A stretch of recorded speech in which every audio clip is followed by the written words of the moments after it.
继续来看郭文泰洪秀阿禁见，伊的太太陈佩琪今仔日伫咧面册破文章，讲伊的唔甘。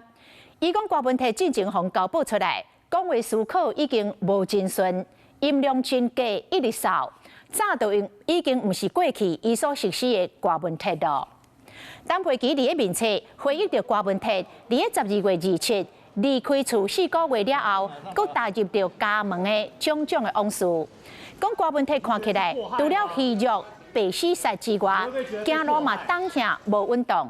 讲话时阵，甲过去心实笑亏，话讲袂煞郭文泰比起来，袂输是两个人。